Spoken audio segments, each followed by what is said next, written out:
quotidien, quelle voix française vous portez? Parce que vous avez donc comme mission de reporter en France les informations que vous observez en Australie. Dans l'autre sens, quand vous êtes en Australie, quel message français peut-être portez-vous ou pas auprès de vos interlocuteurs? Quelle image de la France renvoyez-vous? Est-ce qu'on vous interroge? Est-ce que la presse locale peut peut-être vous associer à des travaux locaux? Vous n'avez pas reporté pour des médias locaux, je ne crois pas, mais quelle image, quelle position française vous vous rapportez et comment se passe cette voix française, puisque notamment à SBS, vous intervenez sur la partie francophone de SBS Radio, je crois, et donc quand vous intervenez, vous m'aviez interviewé une fois sur une partie électorale, quelle voix française vous portez, quel message français vous portez? Est-ce que vous portez un message très personnel? Est-ce que vous portez un message très français? Est-ce que vous avez à cœur de défendre une image française ou pas? Je garde la question très très ouverte. Alors, je vais d'abord répondre en tant que pigiste pour des médias en France et je vous parlerai de SBS après parce que c'est vraiment deux rôles complètement différents. Moi, j'ai pas l'impression de porter une voix particulière. Je suis juste là pour faire mon travail et c'est pas mon rôle de défendre les couleurs de la France ou quoi que ce soit. En revanche, ce que je constate, c'est que clairement, dans l'approche du traitement de l'actualité, il y a une différence assez importante entre, en tout cas, la façon dont j'ai appris à le faire en France et de ce que je vois dans les médias ici en Australie. Et attention, je prétends pas que tous les journalistes australiens sont nuls et que je suis plus malin que tout le monde, etc. Mais ce que je constate ici, c'est que même dans les grands médias de qualité australiens, on reste très près de l'actu du jour. Il n'y a pas vraiment de mise en perspective, de mise en contexte, que c'est aussi un pays qui est une grande île, et ça se ressent également sur l'intérêt porté à l'actualité en dehors de l'Australie. Il y en a presque pas, en fait. C'est très difficile de trouver des informations sur ce qui se passe dans le reste du monde, dans les médias australiens.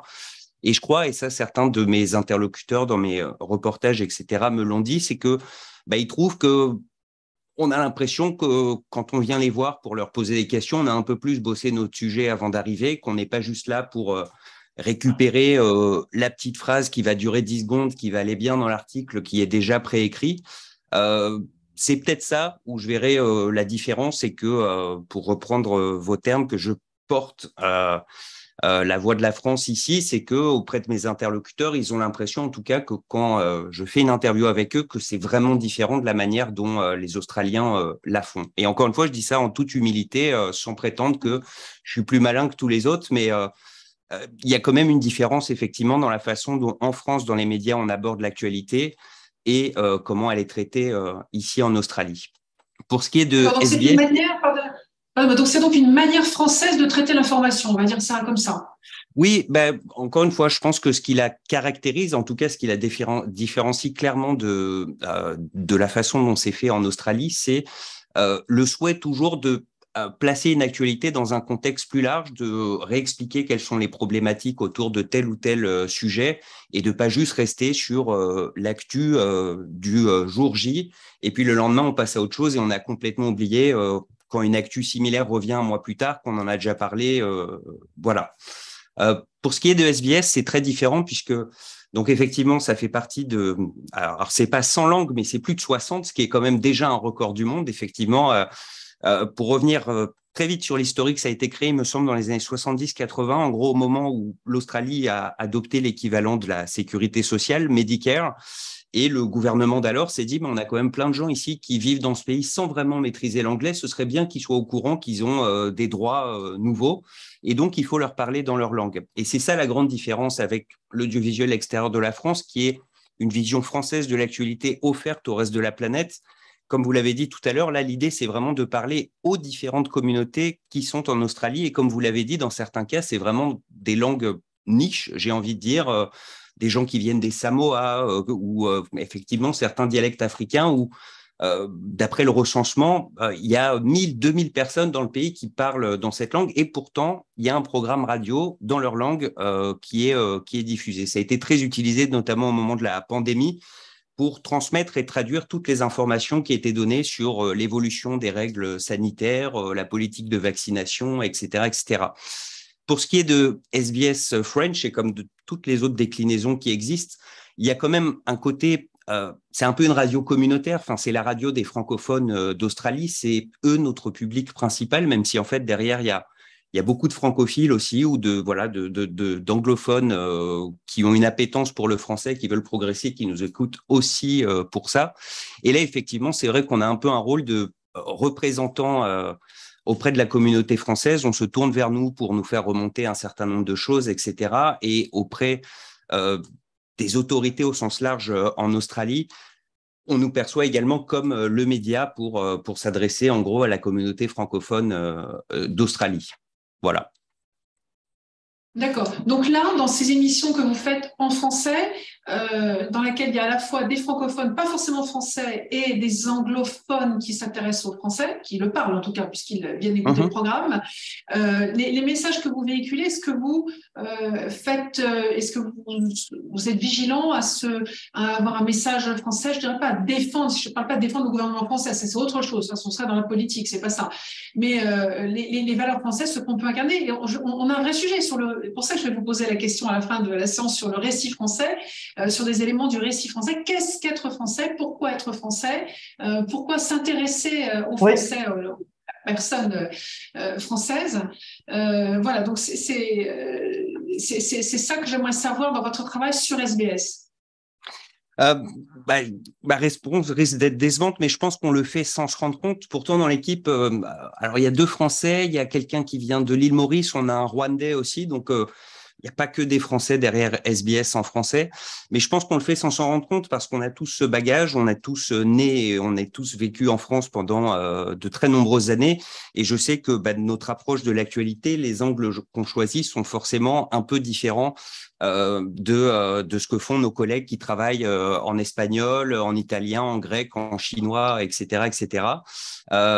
Notre public est différent aussi. Enfin, encore une fois, selon les pays d'immigration, les demandes et les attentes sont pas les mêmes. Nous, c'est plutôt la communauté francophone, globalement, c'est plutôt CSP+, des gens qui gagnent bien leur vie, qui sont arrivés ici par choix. Ils sont pas là pour fuir la misère. C'est voilà vraiment la différence immigrés-expatriés.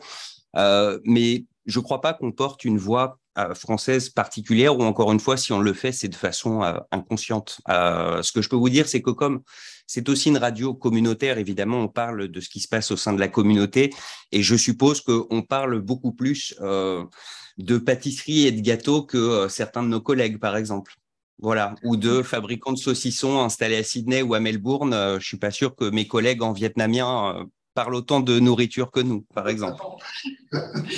D'accord. Alors, Grégory, je vais passer la parole maintenant à Mathieu et je reviendrai vers vous avec une question sur ce qu'on observe de la présence des médias français à l'étranger. Mathieu, je vais te passer la parole. À toi la parole. Tu as the floor is yours pour une dizaine de minutes. Alors, avant de vous donner ma réponse franche et directe à la question les journalistes français sont-ils la voix de la France? À cette question, je souhaiterais, si vous le permettez, la reformuler un petit peu. Dans ma profession, l'utilisation du terme « être la voix de » est souvent employée de manière péjorative. D'abord parce que, quoi que l'on en pense, la seule voix d'un journaliste français, finalement, c'est la sienne. Et j'ai même envie de dire tout particulièrement si ce journaliste est français, justement. Et en cela, je rejoindrai tout à fait les propos de mon confrère à l'instant et cette particularité d'être un journaliste français à l'étranger et particulièrement dans le monde anglophone. Parmi les choses que j'ai découvertes en débutant dans ce métier il y a quelques années, il y a la dimension individualiste de l'exercice du métier de journaliste. Et avant de commencer à exercer, je n'avais pas vraiment compris à quel point c'était un métier solitaire en réalité. Bien sûr, vous entendez nombre de mes confrères et moi-même d'ailleurs vous dire à quel point le travail d'équipe est fondamental. C'est véritablement une réalité quotidienne, particulièrement en télévision. Mais on ne sort pas un journal tout seul, évidemment. Toutes ces choses dans lesquelles je crois, mais dans le fond, un journaliste reste une personnalité isolée et un homme ou une femme seul qui travaille dans son coin avec sa conscience. Il est seul parce que vous, le public, les lecteurs, les auditeurs, les téléspectateurs, c'est finalement ce que vous nous demandez. Vous nous demandez d'aller là où vous n'avez pas le temps d'aller. Vous nous demandez de parler aux gens à qui vous n'avez pas le temps de parler. pour vous rapporter le plus simplement et le plus honnêtement du monde, j'espère, ce que nous avons vu et entendu. C'est donc le travail d'une personne et la voix, la lecture, la compréhension et l'interprétation d'une personne. Le papier que je signe ne peut pas être autre chose que le mien, et à vrai dire, la seule participation que je peux tolérer en tant que journaliste, c'est celle du correcteur d'orthographe, pardon. Et donc, partant de ce constat partagé par le plus grand nombre de mes confrères, comment est-ce que je pourrais être la voix de la France puisque je suis déjà ma propre voix? Alors, j'ai envie de vous répondre tout simplement, non, je ne suis pas la voix de la France. Et pourtant, j'ai également envie de vous répondre oui, évidemment. Nous sommes la voix de la France, nous, journalistes français, nous, élevés au sein de la démocratie française. Et comment est-ce qu'il pourrait en être autrement en réalité? Mais attention, nous ne sommes la voix de la France que collectivement, puisque nous sommes collectivement ce qu'elle a engendré et ce qu'elle a fait de nous dans toute notre diversité, ce qui fait de nous finalement la voix exacte de la France, mais à la stricte condition que chacun des détenteurs de cartes de presse, à l'étranger ou non, dans notre pays, soit parfaitement libre de répandre les informations qu'il possède, parfaitement libre de s'exprimer, sans aucune forme de censure. Et j'ajouterais, parce que c'est un petit peu mon cheval de bataille, de manière parfaitement indépendante. Je réfute absolument le terme d'impartialité, l'impartialité d'un journaliste. Pourtant, de nombreux textes qui régissent les rédactions exigent ce qui, selon moi, est un non-sens journalistique, l'objectivité, l'impartialité. Ce sont des mots qu'on entend en permanence. Je suis absolument partial. Entre Vladimir Poutine et Zelensky, croyez-moi, je suis partial.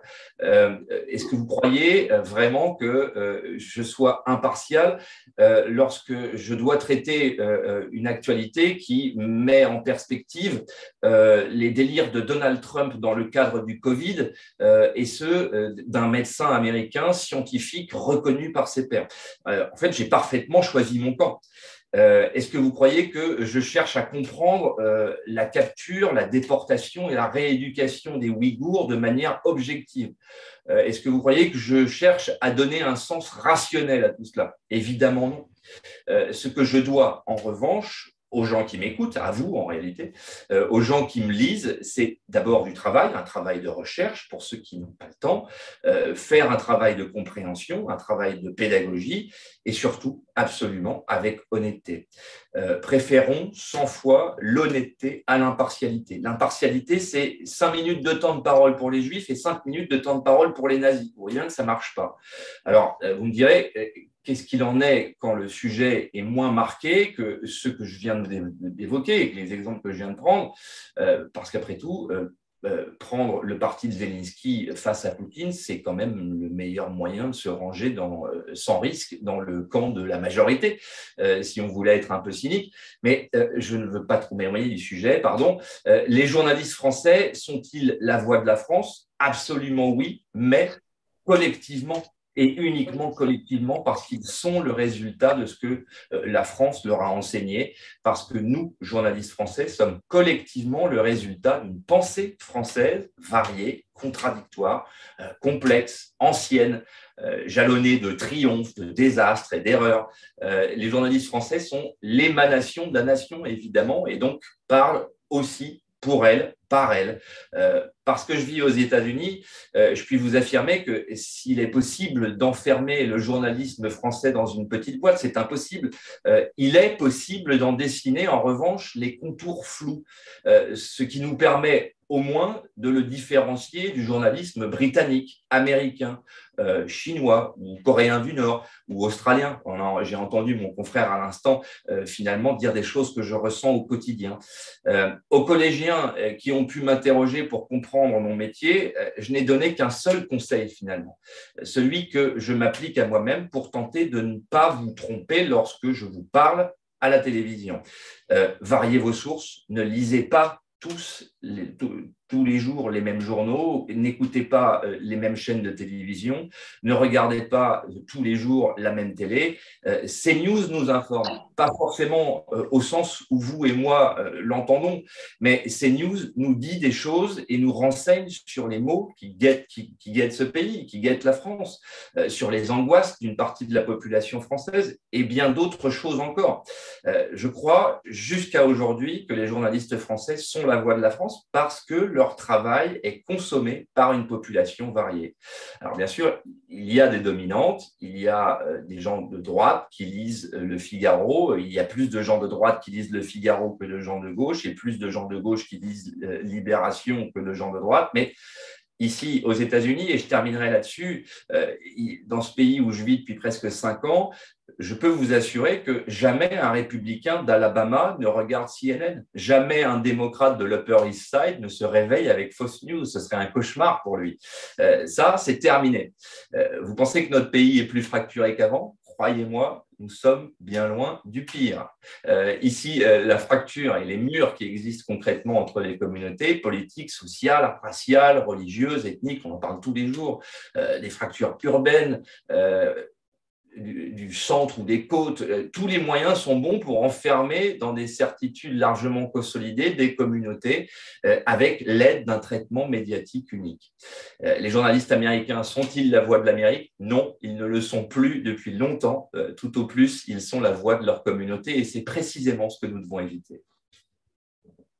Alors Mathieu, c'est extrêmement intéressant. Grégory, et ce que vient d'expliquer Mathieu sur le fait que vous êtes une voix collective et que vous, finalement, dans votre travail, vous incarnez cette diversité, ce collectif français. On parlait beaucoup du collectif encore hier soir, même s'il a échoué sur la dernière marche. Grégory, est-ce que c'est aussi ce que vous ressentez d'être finalement la voix d'un collectif au service d'une image? Et j'aurais, en deuxième question complémentaire, voulu vous demander, au moment où on a commencé à parler en Australie du contrat français des sous-marins en Australie.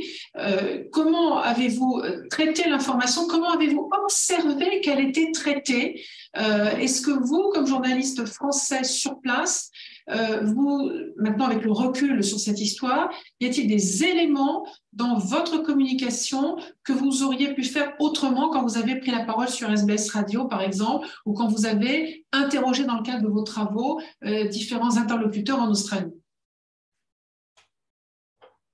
Alors, avant de parler des sous-marins, je suis tout à fait d'accord avec Mathieu, effectivement. Enfin, c'est ce que je vous disais tout à l'heure, la façon dont je me distingue, entre guillemets, c'est que je suis le représentant d'une façon de faire du journalisme qui est française.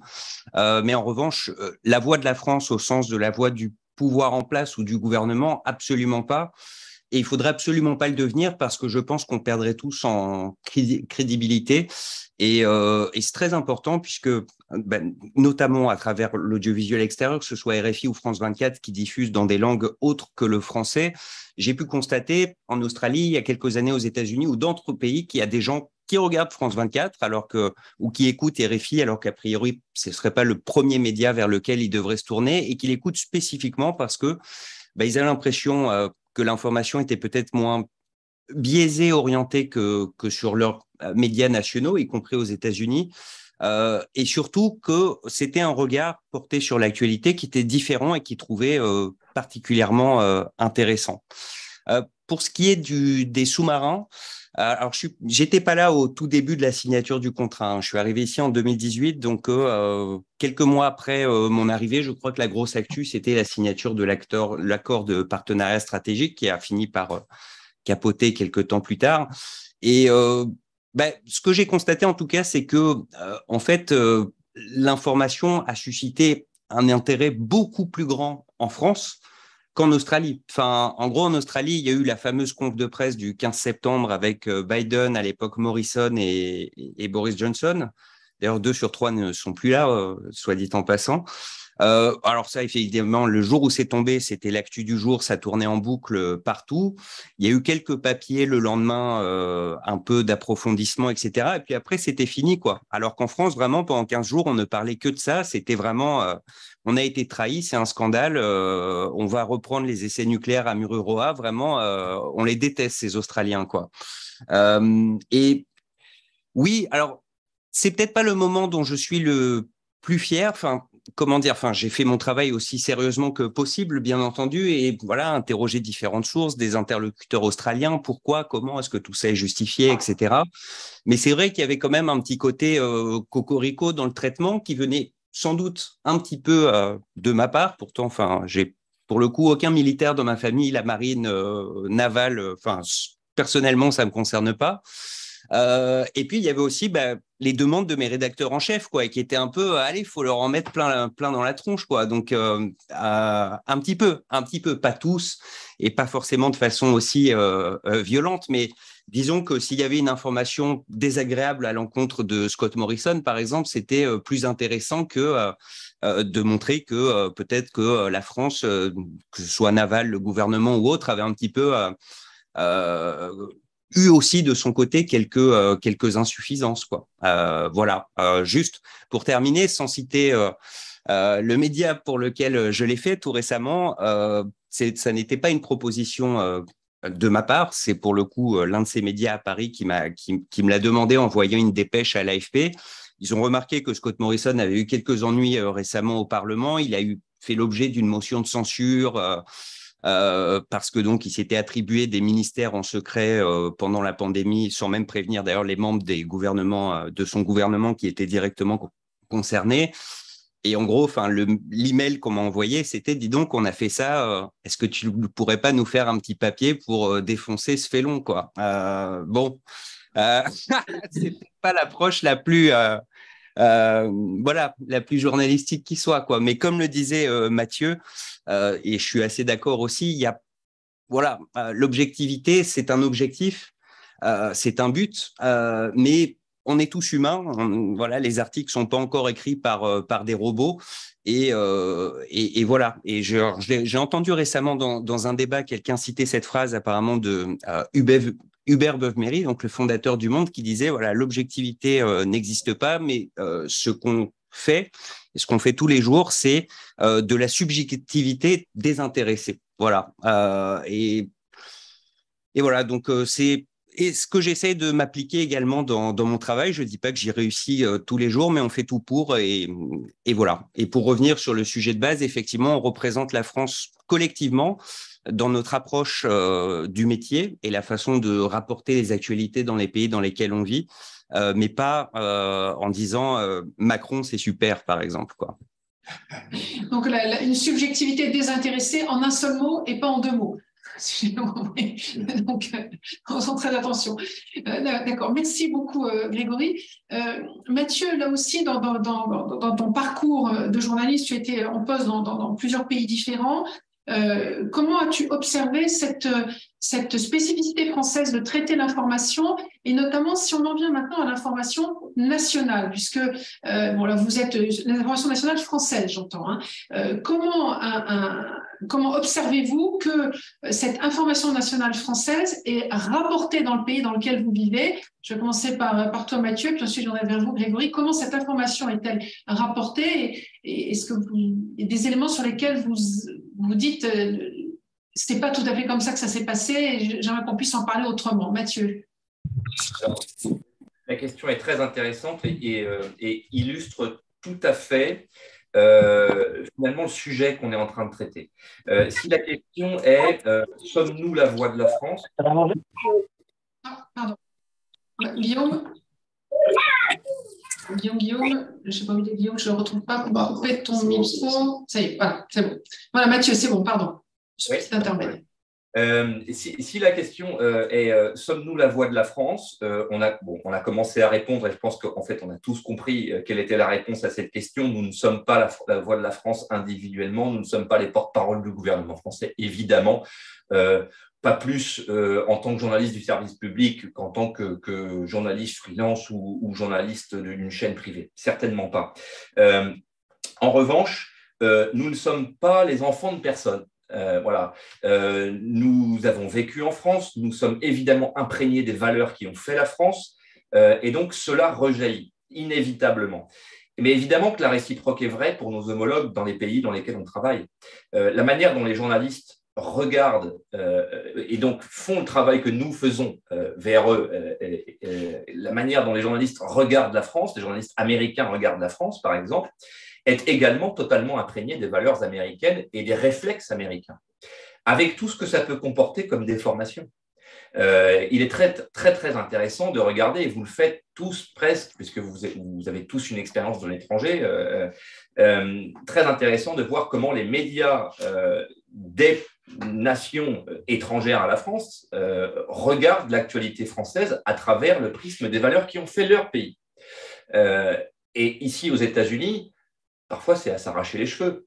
Alors, quelques médias français ont rapporté effectivement cette déformation de perception des journalistes américains sur la société française, soit par la distance, mais en fait, à mon avis, par la culture.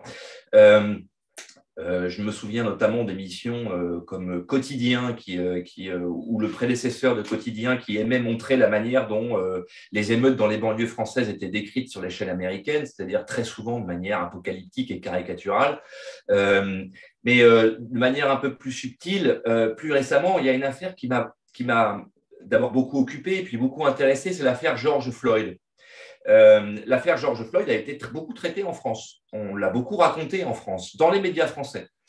Elle a, dans l'imaginaire américain, un équivalent ici, en France, là où vous êtes, c'est l'affaire Adama Traoré.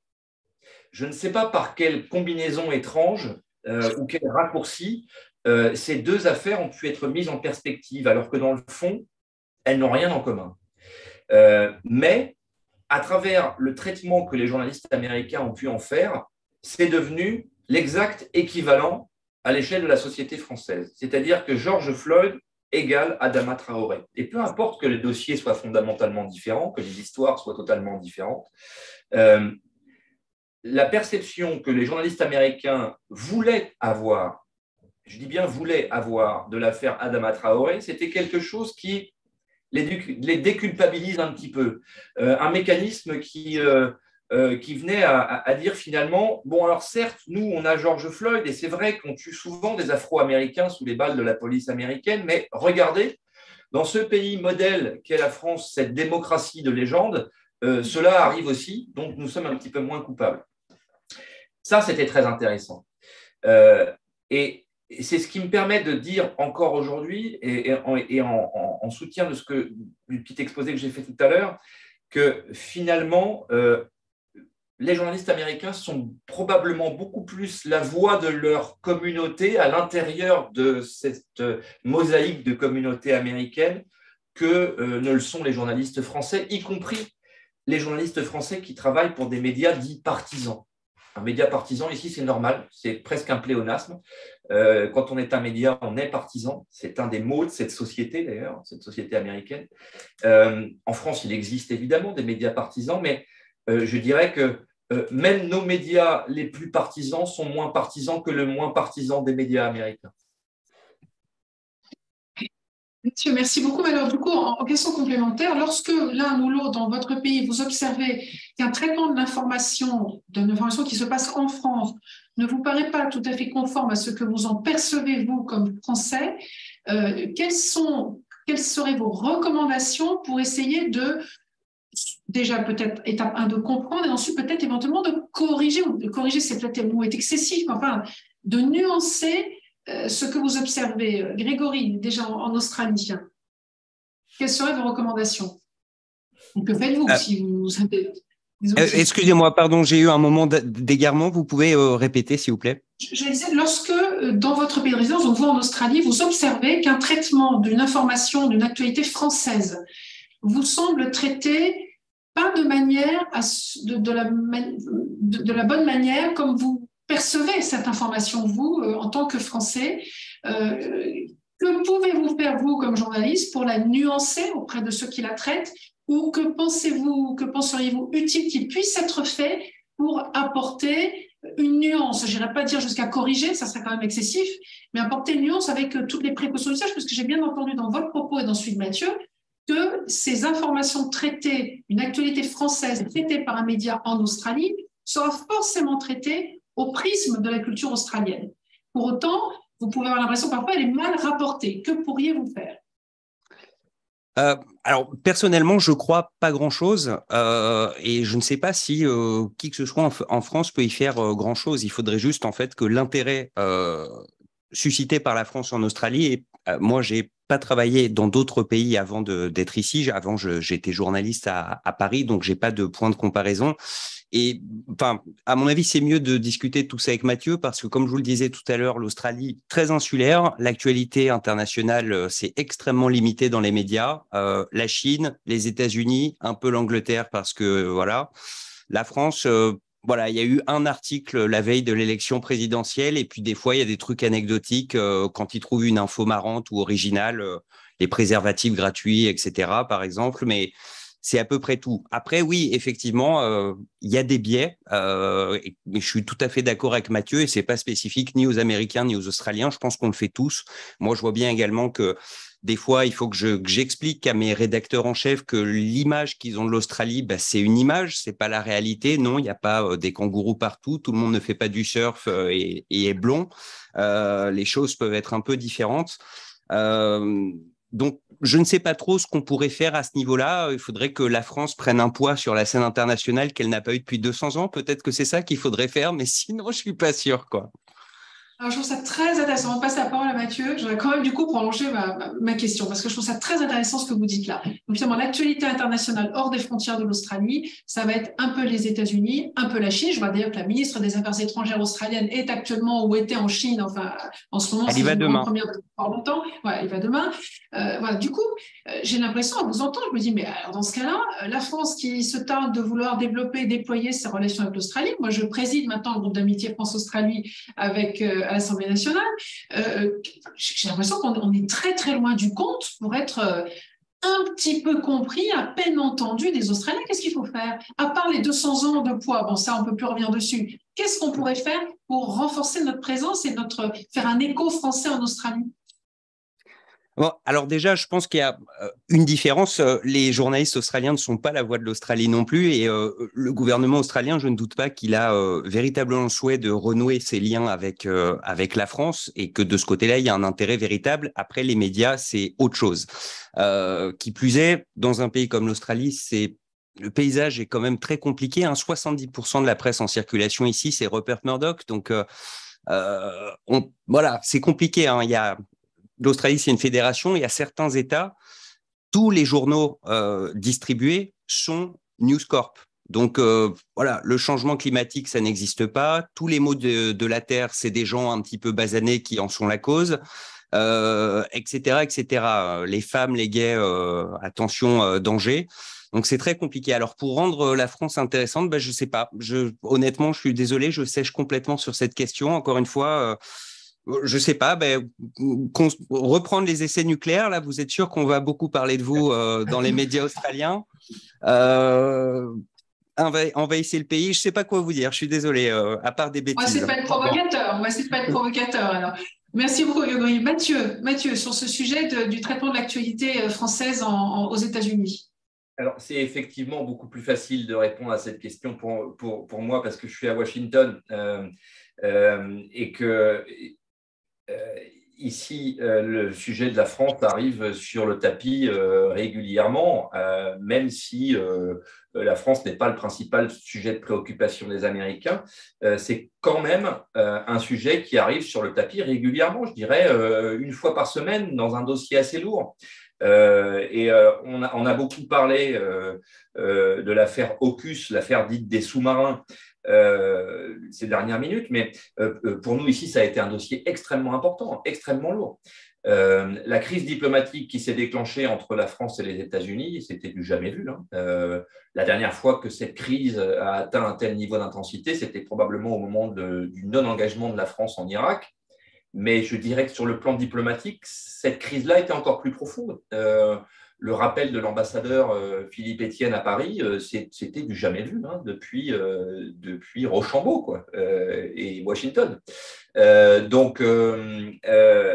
Des épisodes comme ça, c'est relativement rare, c'est le point culminant, mais pour répondre directement à votre question, qu'est-ce qu'il faut faire finalement pour exister dans l'actualité de ces pays? Eh ben, exactement ce qu'a fait la République française finalement. Ce n'est pas tellement un travail de journaliste, puisque nous, on ne fait que commenter.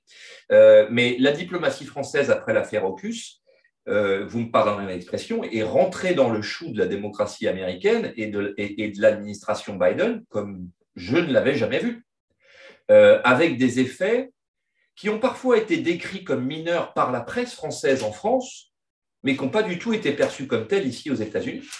Dans l'entourage de Joe Biden, et je pense notamment à sa diplomatie, Anthony Blinken ou ses conseillers diplomatiques, et particulièrement ceux qui sont spécialisés dans le domaine européen ou français, il y a eu un vrai moment de fébrilité diplomatique. Alors évidemment que les États-Unis ne se sont pas sentis menacés par la colère de Jean-Yves Le Drian et Emmanuel Macron, mais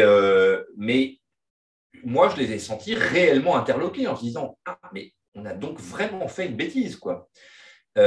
Jusqu'à entendre le président des États-Unis, la plus grande puissance mondiale, formuler quelque chose qui s'apparentait à des excuses, finalement. Et jusqu'à voir une forme d'écho très marquée dans la visite d'État qui a eu lieu il y a un peu moins d'une semaine, un peu plus d'une semaine. Il y a une connexion directe entre le faste déployé par l'administration américaine pour recueillir Emmanuel Macron, les témoignages d'affection, les discours fraternels formulés par le président des États-Unis à l'égard de la France, et la colère sèche, froide et jamais vue de la diplomatie française au moment de l'affaire AUKUS.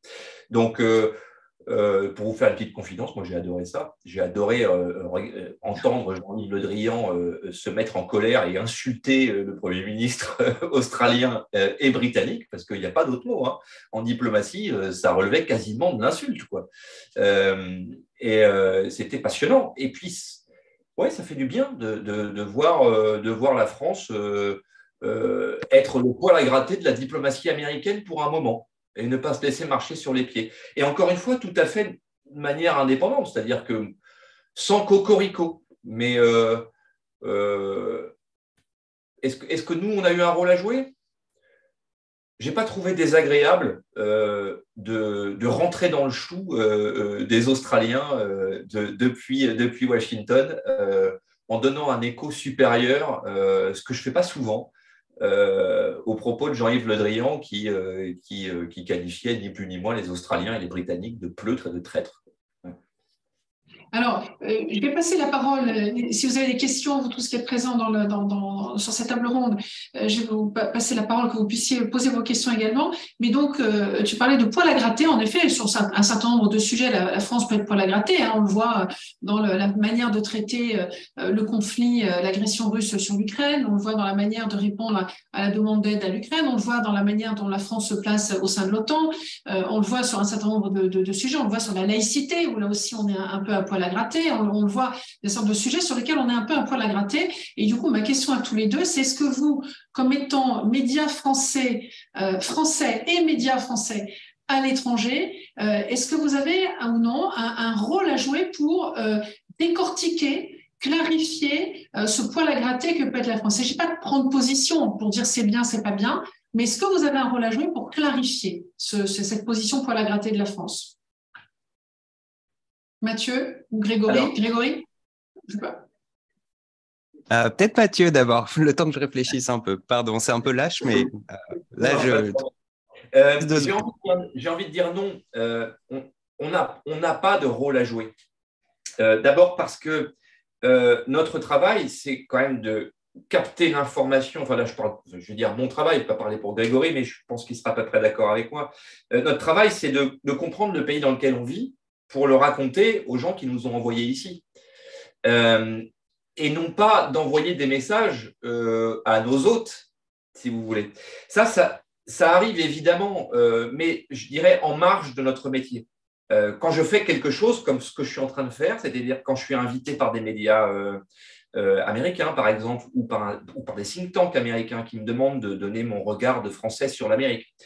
Là, je le fais et parfois je vais loin parce que je sors du cadre professionnel un peu pour pouvoir livrer des sentiments, ce qui est très agréable pour un journaliste parce qu'on a toujours un peu cette frustration justement d'être tenu par, non pas un devoir de réserve, mais un devoir d'indépendance.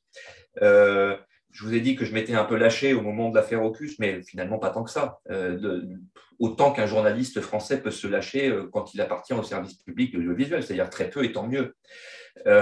Donc, ma réponse directe à votre question serait plutôt non. Et en même temps, ça suscite chez moi une frustration. Mais ce n'est pas mon métier. J'adorerais expliquer aux Américains ce que c'est que la laïcité. Vraiment, j'aimerais bien, j'adorerais ça. Je n'ai pas bien vécu du tout le traitement que le New York Times et le Washington Post ont fait de l'affaire Paty, par exemple, où on avait l'impression que l'Amérique ne comprenait rien, rien à la laïcité, et ce n'est pas qu'une impression. Pour avoir eu cette conversation avec désormais plusieurs ambassadeurs de France aux États-Unis, je pense à Gérard Haro et Philippe Etienne, qui sont quand même deux diplomates de gros calibre. Ils ont renoncé à expliquer la laïcité aux Américains. Ils sont tous les deux avec cette feuille de route, mais au bout d'un moment, on leur a dit, bon, non, en fait, arrêtez, vous êtes en train de fabriquer du conflit parce que les Américains ne comprennent pas et prennent ça comme une agression directe, alors qu'il y a finalement d'autres priorités. S'ils ne comprennent pas la laïcité, tant pis pour eux, gardons-la pour nous. C'est un peu la posture des diplomates, alors pas officiellement, hein, mais dans les échanges qu'on a avec eux en off, ils ont dit non, on a laissé tomber. Même les esprits les plus brillants du New York Times sont incapables de restituer une définition, ne serait-ce qu'approximative, de la notion de laïcité à la française. Donc, c'est probablement pas vrai dans tous les pays du monde, hein, mais ici, aux États-Unis, combat perdu.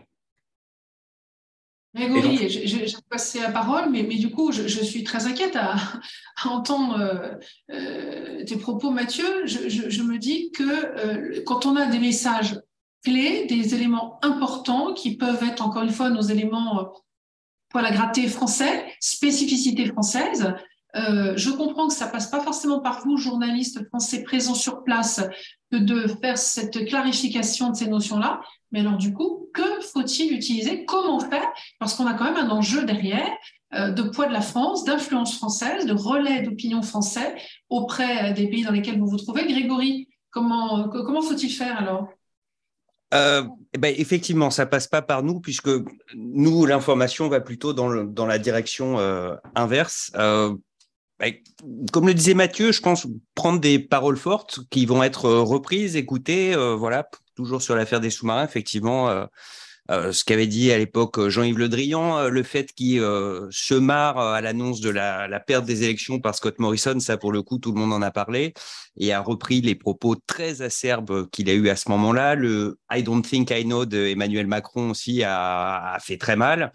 Et je me rappelle également que j'avais interviewé l'ambassadeur de France à Canberra juste avant qu'il soit rappelé à Paris. C'était pour nous SBS French, mais au final, les propos portés étaient tellement forts, on était tellement loin de propos d'ambassadeurs que ça a été repris sur la chaîne anglophone qui a 2 bulletins d'information tous les jours et repris partout après, quoi, parce que vraiment, il était allé assez loin. Il a vraiment fait part de la colère de la France par rapport à toutes ces affaires. Donc, je ne sais pas quoi vous dire. Identifier dans chacun des pays les différents médias, voire même carrément les journalistes des médias nationaux qui sont susceptibles de comprendre autant que possible certaines prises de position ou certains concepts qui sont bien français. Je ne dis pas que c'est possible. Mathieu expliquait tout à l'heure que dans certains cas, même dans les plus grands journaux américains, il y a des trucs que personne ne comprend. Mais c'est plutôt avec eux qu'il faut voir ça, plutôt qu'avec nous. Alors, je voudrais reprendre le relais, il est à côté de moi, de Franck Barthélemy, qui a été conseiller aux affaires culturelles, si je ne me trompe pas, en Inde, qui donc a forcément travaillé également avec des journalistes. Et Franck, je te laisse expliquer un petit peu, toi, quelle était ta recommandation, ta suggestion? Je pense qu'on est dans un monde un petit peu à part, comme le disent les deux journalistes, Grégory et Mathieu. on est on doit faire un effort vis-à-vis des journalistes étrangers assez considérable pour les intéresser à la France. Ça me semble évident. Je crois, en tout cas, qu'au ministère des Affaires étrangères, on a certainement assez peu de moyens et certainement pas assez de moyens pour inviter, par exemple, ces journalistes à venir découvrir notre pays. Quand on le fait souvent d'un angle touristique, et c'est souvent les régions qui le font, plutôt que le ministère des Affaires étrangères. Et de ce que j'entends, j'ai l'impression qu'on a des diplomates forts et qu'on a une voix forte quand on se met en colère, en quelque sorte. Et quand notre diplomatie devient moins diplomate et devient plus politique. Et j'ai vraiment cette impression qu'il faut qu'on agisse sur les journalistes qui peuvent être des journalistes politiques qu'on peut inviter pour expliquer un certain nombre de choses, mais aussi il faut peut-être qu'on encourage nos diplomates ou nos ministres peut-être à avoir de paroles plus fortes qui portent à l'étranger sur les sujets qui nous concernent. L'exemple de la laïcité, je pense, est un très bel exemple. Je ne suis pas sûr que Jean-Michel Blanquer ait fait beaucoup d'interviews, par exemple, aux États-Unis pour l'expliquer et peut-être l'expliquer avec un petit peu de colère pour dire les gars, vous ne comprenez pas. Je crois qu'il y a quelque chose de cette nature peut-être à chercher, à mettre en place, mettre en avant davantage la colère française quand elle survient, mais peut-être aussi envoyer davantage au charbon les diplomates pour qu'ils prennent davantage de position et peut-être soient un petit peu moins diplomates. Ça serait sans doute une solution pour attirer en tout cas l'œil des journalistes étrangers. Alors, merci beaucoup pour cette... Oui, Grégory ou Mathieu? Oui, pardon, je rebondis sur ce qui vient d'être dit. Ce que ces diplomates font très bien. C'est-à-dire qu'il n'a pas fallu beaucoup chauffer Philippe Etienne pour qu'il parte en croisade contre l'administration américaine après l'affaire AUKUS. Et pour nous, c'était absolument passionnant à traiter. Et évidemment que nous, on a collectivement embrayé derrière. Pas du tout en se disant « Allez, on va s'inscrire en soutien de la diplomatie française ». Non, pas du tout, mais tout simplement en faisant notre job. C'est ça qui est finalement bien fichu. C'est-à-dire que nos sociétés, en tout cas la nôtre, est plutôt bien construite. Si l'ambassadeur de France part effectivement sabre au clair pour défendre le dossier qui compte, évidemment que nous, on va couvrir ça, bien entendu. Le président de la République française qui croise le fer avec Joe Biden, c'est évidemment une actualité qu'on va couvrir, bien entendu. J'ajouterai un tout petit détail. Je vois ici comment fonctionne le conseiller presse de l'ambassadeur de France à Washington. Il a compris effectivement que son travail n'était pas de nous parler à nous, journalistes français. Je pense que 80% de son temps est entièrement dédié au traitement de la presse américaine. Et il a fait, comme vous le dites, monsieur, ce voyage de découverte des institutions françaises en emmenant quelques journalistes de Washington, c'est-à-dire des journalistes qui pèsent assez lourd, pour les emmener à la rencontre des institutions. Ouais. J'espère que ce n'était pas trop du tourisme, mais ce n'est pas ce qui m'a semblé. Après, c'est probablement propre à Washington, qui est une ambassade à part avec des moyens certainement supérieurs. Ça serait totalement intéressant qu'on puisse un jour inviter des conseillers presse d'ambassades dans différents pays, dans différentes ambassades de différentes tailles. D'ailleurs, il y a des ambassades où il n'y en a plus. Je me rappelle en Corée, à Séoul, en Corée du Sud, l'ambassadeur avait un seul poste pour la presse et il n'avait absolument même plus de moyens pour avoir une revue de presse locale. Or, en coréen, il faut aussi parler le coréen et le lire pour pouvoir lire la presse locale tous les jours. Dans des postes qui ne sont pas forcément mutualisés en termes de presse avec d'autres ambassades localement, européennes par exemple. Et du coup, il avait juste une volontaire internationale en administration, une VIA. Et du coup, il lui avait dit, bon, j'ai plus le temps, vous ne pouvez pas tout faire. Donc, il lui avait demandé de ne plus faire de revue de presse, mais elle s'occupait justement de l'influence française.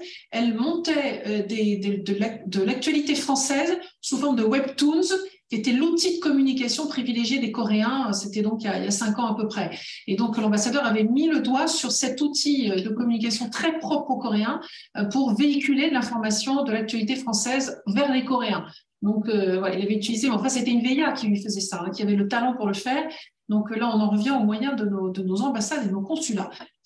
Est-ce que certains d'entre vous ont une dernière question? Parce qu'on va arriver au terme de cette table ronde et je voudrais que Grégory et Mathieu répondent à mes 2 questions auxquelles je les avais préparées depuis tout à l'heure.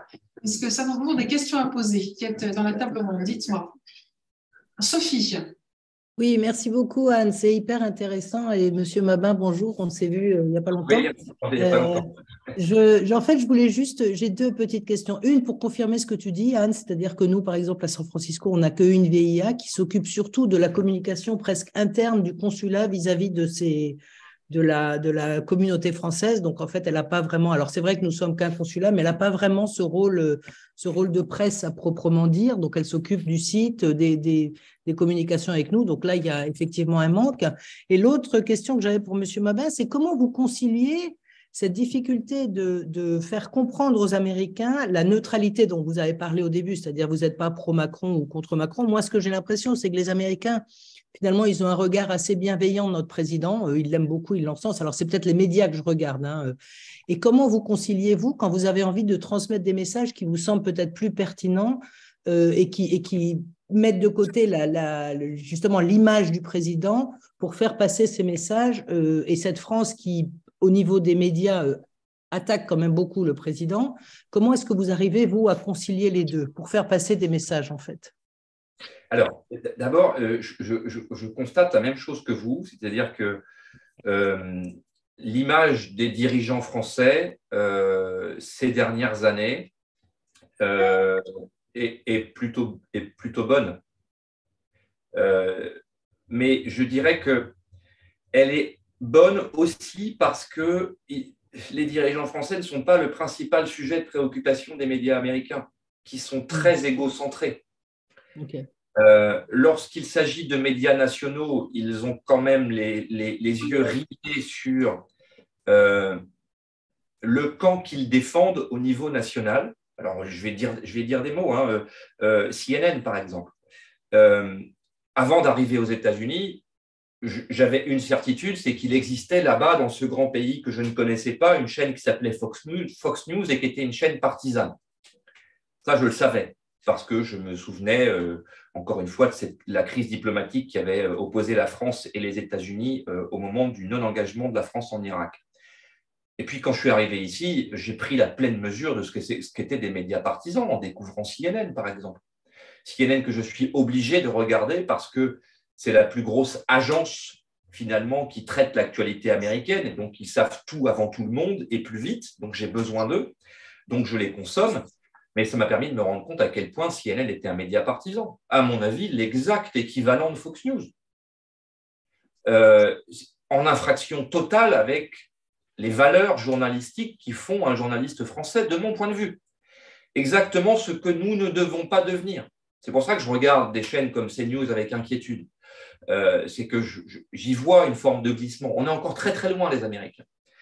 Mais je m'éloigne de votre question, excusez-moi. Mais c'était important de donner ce contexte. Donc, moi, je suis face ici à des homologues américains qui travaillent pour des médias extrêmement marqués.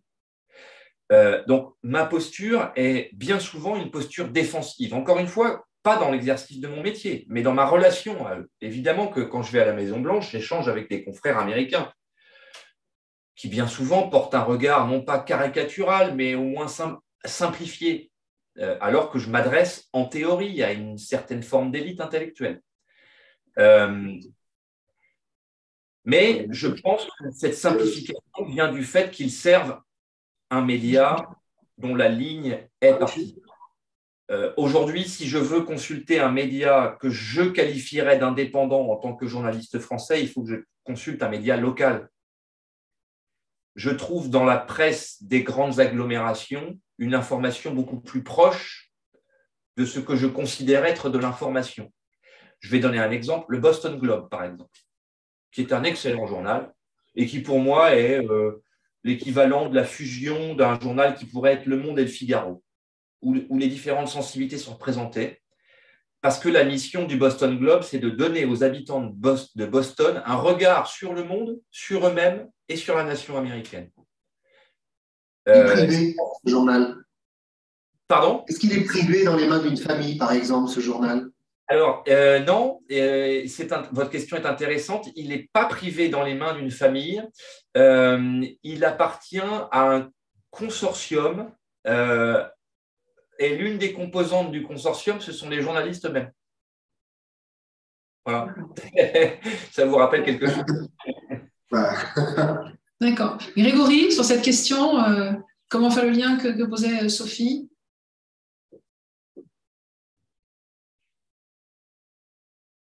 Ah, on n'a pas le micro. Grégory, on n'a pas le micro. On ne vous entend pas. Excusez-moi, ici, est-ce que vous pouvez répéter la question? Pour moi, la finale, c'était entre 2 et 5 heures du matin. Je suis très fatigué, pardon. Oh là là là là, Grégory, merci beaucoup. Donc c'était la question de Sophie. Sinon, parce que je vois que le temps passe, je vais peut-être d'abord laisser Marie-Christine poser sa question et puis vous laissez peut-être rapidement répondre aux deux dernières questions, deux questions que j'avais posées en tout au début pour que je puisse aussi vous libérer parce que je comprends que la journée a été très, très, très, très longue. Et on remercie, je crois que les Australiens ont un petit peu soutenu la France et ça, il faut les remercier aussi. Marie-Christine. Oui, moi, c'est pas une question, mais c'est simplement peut-être une voix de l'Europe. Vous êtes tous très loin et je voudrais dire qu'en Europe, on a le même genre de problème de méconnaissance des uns et des autres, hein, méconnaissance mutuelle, aussi bien en France des Pays-Bas qu'aux Pays-Bas de la France. Et les problèmes, comme vous avez cité de la laïcité à expliquer, c'est inexplicable tant qu'on reste sur un point de vue français. C'est-à-dire que à partir de, si on part de notre bagage culturel, il est extrêmement difficile d'expliquer ça à des gens qui ne comprennent rien à cette situation. Donc, ça ne peut passer, à mon avis, que par le biais du pays même. C'est-à-dire d'un intellectuel ou d'un historien ou d'un politique qui comprend la situation à partir de son pays et qui traduira dans la presse ou dans les médias, dans le politique, ces concepts qui sont typiquement français. Tant qu'on reste dans un discours franco-français, on n'arrivera pas à passer. Enfin, c'est mon avis. Merci beaucoup, Marie-Christine. Donc oui, c'est un petit peu ce qu'on disait tout à l'heure, mais effectivement, peut-être mettre plus de moyens pour faire venir ou en tout cas expliquer à des journalistes étrangers représentants de quotidiens, de médias d'autres pays, en gros, comment ça marche chez nous. Et c'est pas obligé de les faire venir du bout du monde. La plupart, comme nous, ont des correspondants sur place. Hein, donc, c'est peut-être juste le prix d'un ticket de métro pour leur faire visiter le Palais Bourbon ou autre chose, pas forcément un billet à 3 000 euros. Tout à l'heure aussi, on parlait des prises de parole fortes. Je suis pas sûr qu'elles soient obligées de s'exprimer par de la colère, même si c'est vrai qu'on est très fort en la matière. Mais en tout cas, pas de langue de bois. Enfin, les journalistes, qu'ils soient français ou d'ailleurs, il n'y a rien qui déteste de plus que, en gros, on vous donne rendez-vous, vous vous déplacez et puis on vous dit rien, quoi. Ça énerve tout le monde. Donc, dites des choses et dites-les bien et dites-les fort.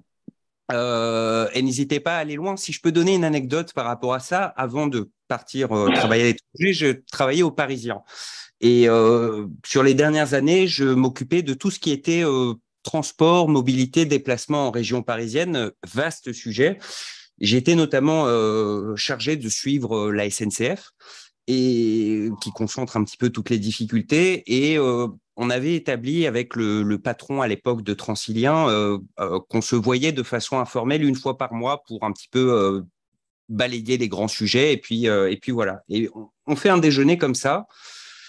Et en gros, il nous explique que c'est la cata, que niveau remise en route du réseau, on n'a jamais dépensé autant, que tout est au taquet. Voilà, on ne pourrait pas faire plus. Et pourtant, les dégâts sont tellement importants, il y a tellement un rattrapage énorme à faire.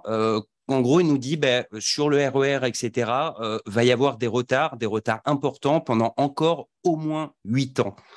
On se dit, waouh, enfin, c'est fou, quoi. Et donc, on a eu cette discussion. Et puis après coup, quand même, après le déjeuner, je rappelle son attaché de presse qui était avec nous. Je lui dis quand même, là, ce qu'il nous a dit, c'est énorme. Vous êtes sûr qu'on ne voulait pas passer on parce que, voilà, c'est une prise de parole déjà très intéressante et courageuse quand même, quoi. Alors, il aura fallu qu'ils réfléchissent un petit peu parce qu'ils avaient un peu peur de se faire taper dessus par les autorités politiques qui les financent, etc. Puis ils ont dit, allez, banco. Et en gros, tout ce qu'il nous a dit au déjeuner, c'est devenu une interview sur 2 pages. Résultat, derrière, on m'a expliqué que le patron en question, par la suite, a été félicité par tout le monde, y compris par les personnalités politiques qui sont en contact avec lui très régulièrement, en disant que c'était un courage incroyable d'oser dire ça aux lecteurs. Et un an ou deux plus tard, il a eu une promotion. Maintenant, il est patron de la branche TGV, quoi. Donc, ça paye de parler haut. Voilà. Et si vous me permettez, je dis un dernier mot, parce que dans le déroulé de la réunion, il y avait un sujet sur lequel j'avais vraiment envie d'intervenir, c'était les conditions pour que la France participe à une information libre et lutte contre la désinformation, notamment sur ce point en particulier. On sait que c'est vraiment un cancer. Il y a quelques mois de ça, j'ai eu l'occasion de faire un atelier de journalisme au lycée français de Sydney, où j'ai expliqué à des lycéens, en fait, en gros, comment on peut essayer de détecter une fake news. Non pas qu'il y ait une recette miracle, mais enfin, il y a quand même des méthodes pour s'assurer qu'on ne se fait pas avoir, en gros. Et je me suis rendu compte que chez les jeunes, en tout cas 15-16 ans, qui sont nés avec voilà, les téléphones, les ordinateurs, qui n'ont jamais lu un journal en papier, qui regardent à peine le 20h, parce que ça aussi, c'est déjà un truc de vieux pour eux. La frontière est très compliquée. Médias, qu'est-ce que c'est qu'une information, par exemple même ça, ils savent pas, quoi. C'est-à-dire qu'un contenu qui soit du divertissement ou de l'information, c'est pas clair. Que les gens qui voient à la télé Cyril Hanouna ou Pascal Pro, mauvais exemple, mais enfin, vous voyez, un vrai journaliste crédible ou un simple animateur télé, ils comprennent pas non plus. Et je pense que ça, il faudrait vraiment juste le généraliser, que ce soit pas juste un intervenant comme moi qui est là très ponctuellement parce que c'est la semaine de la presse et que le lycée français a décidé que c'était un sujet important. Et je pense qu'il faudrait que ce soit intégré d'une manière ou d'une autre dans l'enseignement des jeunes. Et puis sur la partie les conditions pour que la France participe à une information libre, je me permets, avant de partir, il faut augmenter le budget de l'audiovisuel extérieur de la France. C'est très important qu'on puisse travailler dans de bonnes conditions et de manière générale soutenir la presse, quelle qu'elle soit, puisque on sait qu'elle peut être parfois en difficulté et que la France fait déjà beaucoup pour eux. Mais si on pouvait faire plus, moins on sera précaire, mieux on travaillera bien. Voilà. Tout à fait d'accord. Et j'étais en soutien de ce sujet-là à la Commission des Affaires étrangères au mandat précédent. La semaine de la presse que vous avez évoquée, Grégory, c'est un truc purement français ou c'est international? Il me semble que c'est un truc français de l'éducation nationale. C'était peut-être, ça devait être en mars ou en avril que j'ai fait ça. En tout cas, le lycée français, en plus, avec le Covid, etc., il n'y a eu aucun intervenant extérieur depuis près de 2 ans. Voilà, il y a eu 2 parties. Une partie avec les lycéens vraiment sur c'est quoi une fake news et comment on peut la reconnaître. Et il y avait une partie avec des collégiens où c'était plus distinction entre ce qu'est un éditorial et un article d'information, quoi. Voilà. C'était dans tous les lycées français autour du monde, je crois. Hein. C'était partout. Pardon? Ouais. C'était dans tous les lycées français autour du monde, il me semble. Hein. C'est ça, mais est-ce que là, justement, la France pourrait pas, de même que la fête de la musique, il y a plein de pays qui sont en train de s'approprier le concept de fête de la musique, qui était un produit bien français. Hein. La France a été capable de vendre au monde entier la TVA, c'est peut-être pas la meilleure chose qu'elle ait faite. On a vendu aussi le maître linéaire, ça c'est déjà nettement mieux. Pourquoi est-ce qu'on n'essaierait pas d'avoir une forme d'influence en vendant l'idée d'une semaine de la presse dans le monde entier? Je pense qu'il y a un paquet de pays, Guillaume qui est à Shanghai, ça serait intéressant d'avoir une semaine de la presse en Chine. On n'y est pas encore, mais c'est le gouvernement chinois fera une semaine de la presse dans les écoles, on pourra en reparler. Grégory, avant qu'on se quitte, et Mathieu, donc les 2 questions que j'avais posées en préambule, est-ce qu'il y aurait un indicateur pour vous de l'influence de la France et 2-3 éléments ou un ou pas du tout du récit français? Grégory. Pour moi, l'indicateur principal et notre grande force, et pardon, je ne voudrais pas paraître pour déclainiste ou simplement méchant, mais on a été la plus grande puissance du monde, mais c'était déjà il y a quand même très très longtemps. Maintenant, on est une puissance moyenne. Oui, on a l'arme nucléaire, mais enfin, on n'est pas vraiment aux manettes de quoi que ce soit au niveau des destinées du monde. Mais là où on reste vraiment des champions, c'est pas juste le foot, c'est vraiment sur la culture. C'est là où je vois moi qu'on a un rôle important à jouer, c'est-à-dire que notre rayonnement dépasse très largement, j'allais dire celui qu'on mérite, mais enfin, voilà, que ce soit le cinéma, la mode, la littérature, etc. On joue bien au-delà de notre catégorie en la matière, et donc pour moi, c'est ça l'indicateur de la puissance de la France à l'étranger, c'est que on rayonne vraiment partout. Juste pour vous donner un exemple, mais je suis sûr que vous le savez, Madame la députée, le Festival du film français en Australie En Australie, où la communauté française, c'est environ 70 000 personnes, c'est celui qui attire le plus de spectateurs au monde, plus de 300 000 personnes chaque année qui viennent voir des films français. Alors, c'est peut-être dû au fait que dans les cinémas australiens, à quelques ciné d'arrêt d'essai à droite ou à gauche, à part du Marvel, on n'a pas beaucoup d'offres en termes de cinéma. Mais voilà, c'est un pays très loin qui n'a pas de lien particulier avec la France, mais qui par exemple, adore notre cinéma. Et donc ça, je pense qu'il faut l'entretenir aussi. Alors, je viens de découvrir qu'il y avait un festival du film australien et néo-zélandais en France à Saint-Tropez tous les ans. Donc, je viens de rencontrer l'organisateur. Donc, de la même manière, dans l'autre sens, on verra ce que donne le cinéma australien, qui est quand même un peu. Enfin, je pense que quand il y a des grands films australiens, on en parle en France. Grégory, merci beaucoup. Je vais peut-être vous libérer parce que je sais qu'il est déjà très tard. Hein, je crois qu'on a 10 heures d'écart avec l'Australie, donc il commence à être extrêmement tard pour vous. Un immense merci pour votre participation. On vous fera parvenir une petite note qu'on aimerait bien rédiger avec vous. Et je pense, je le disais en aparté à Vincent et Franck avec qui on organise tout ça, ce serait intéressant qu'on puisse interroger, faire une interview d'un conseiller, un ou plusieurs conseillers presse, dans des ambassades pour voir comment ils perçoivent leur travail et leur action. Mathieu, sur ça, merci encore Grégory, à très bientôt, à très vite. Je ne sais pas encore quand je reviendrai en Australie, mais je sais que je reviendrai parce que maintenant, à la tête du groupe d'amitié France-Australie, je vais être amenée à continuer les voyages fréquents. J'y suis allée 4 fois en un an, donc j'irai peut-être pas 4 fois en l'année 2023, mais en tout cas, j'irai au moins minimum une fois, ça c'est certain. À très bientôt Grégory, merci encore. Mathieu, donc, sur à bientôt. Cette notion d'indicateur et la notion de récit français. Alors, je pense que pour quiconque n'est pas destinataire des notes diplomatiques, le bon indicateur, c'est probablement le traitement réalisé par la presse du pays sur la France. Et en cela, si je me mettais à la place d'un député français, par exemple,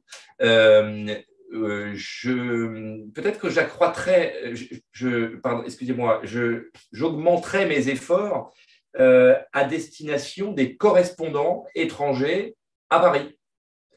Je pourrais faire un petit quiz pour les gens qui nous écoutent. Comment s'appelle la correspondante de CNN à Paris? Je pense qu'on ne sait pas. Alors qu'ici, aux États-Unis, c'est un vrai personnage médiatique. Elle s'appelle Melissa Bell. C'est une excellente journaliste. Elle est binationale. Elle est la fille d'un journaliste de la BBC, donc elle a aussi cette culture britannique. Et elle n'est absolument pas la cible de la communication du Quai d'Orsay ou de l'Assemblée nationale. Excellent. Je ne comprends pas du tout. C'est une très bonne remarque, en effet. J'avais déjà entendu ce point il y a quelque temps, mais on n'a pas creusé, effectivement. Et moi, enfin, dans mon travail de parlementaire, il y a forcément des correspondants des journaux des pays dans lesquels qui couvrent ma circonscription, et c'est un point extrêmement intéressant. Guillaume, je vais aller rencontrer les journalistes chinois du South China Morning Post qui sont en poste à Paris. Mais je pense qu'il faut les rencontrer. Mais ouais. Il faut les rencontrer et je pense qu'ils sont demandeurs, évidemment. Il existe évidemment un club de la presse étrangère à Paris, bien entendu. Et les correspondants des grands médias étrangers sont faciles à trouver. Il y a un correspondant du Washington Post, il y a un correspondant du New York Times, il y a un correspondant de CNN. Je parle uniquement du côté américain, mais c'est valable pour tous les pays. Merci beaucoup Mathieu. Je rebondis aussi sur ce qui a été dit dans le chat à côté sur évidemment l'importance des Français qui résident à l'étranger, qui eux-mêmes portent une voix, et c'est bien tout l'enjeu du Club France Initiative que de s'appuyer sur ces Français dont les journalistes en poste comme Mathieu ou comme Grégory font partie. Et donc c'est pour ça qu'on voulait les faire intervenir, et je crois que compléter cette table ronde très intéressante avec l'interview de un ou plusieurs conseillers presse dans des ambassades sera extrêmement nourrissant et intéressant. Un grand merci à tous pour votre présence dans cette table ronde. On vous fera parvenir, donc Mathieu d'un côté, Grégory de l'autre, la note, et vous travaillerez avec Vincent pour préparer une note. L'idée, c'est de faire des propositions. Il y a vraiment beaucoup d'idées qui ont été brassées, qui sont extrêmement intéressantes, et le sujet est extrêmement vaste. À la fin, Grégory a abordé la notion d'audiovisuel extérieur de l'État. un enjeu fondamental pour lequel moi je vois bien, alors je vais donner mon point de vue, il y a plusieurs d'entre vous qui êtes à l'étranger, vous me direz ce que, je ne sais pas si ça vous fait réagir de la même façon, mais moi pour pratiquer depuis 17 ans, pour observer sur le côté télévisuel la présence française dans ma zone, d'abord je n'ai que TV5 Monde, je n'ai pas de France 24, c'est très rare en Asie. Et quand j'ai TV5 Monde, je n'ai toujours pas compris sa cible, je n'ai toujours pas compris à qui ça s'adresse, je n'ai toujours pas compris à quoi ça sert, et pourtant c'est l'argent du contribuable français qui finance en partie TV5 Monde. Donc je m'interroge beaucoup, et à côté de ça, sur mon bouquet d'informations, quand je vais dans n'importe quel grand hôtel dans ma zone, je vais trouver CNN, je vais trouver la BBC, je vais trouver la Deutsche Welle, je vais trouver la Rai Uno, je vais trouver Al Jazeera, je vais trouver la japonaise, son nom m'échappe en ce moment, toujours, la chinoise, bien évidemment, CCTV, et puis voilà. Et puis CNA, Channel News Asia, que j'aime bien, qui est intéressant, parce que je sais la décrypter, mais je n'ai pas la française. Voilà. Donc dans les chaînes européennes, on aura l'allemande, on aura l'italienne, on aura européenne au sens géographique du terme, on aura la britannique, et voilà. Donc on a quand même un sujet sur la présence française dans les bouquets d'informations gratuits qu'on a, enfin les bouquets d'informations de base de ces différents pays. Et je ne sais pas comment il en est, comment ça se passe sur le continent africain ou sur le continent américain au sens nord et sud de l'Amérique. Je serais intéressée de savoir comment ça se passe. Un grand merci à tous. Mathieu, merci beaucoup. Au plaisir de se revoir soit à Washington, soit en France, soit ailleurs dans le monde. Merci à tous de votre présence et bonne fête de fin d'année. Rendez-vous à la rentrée. On abordera probablement un sujet sur les collectivités territoriales françaises, comment elles travaillent à l'étranger. Voilà, et en s'appuyant sur nos communautés sur place. Merci à tous. Bonne fête à tous. Bonne fête de fin d'année.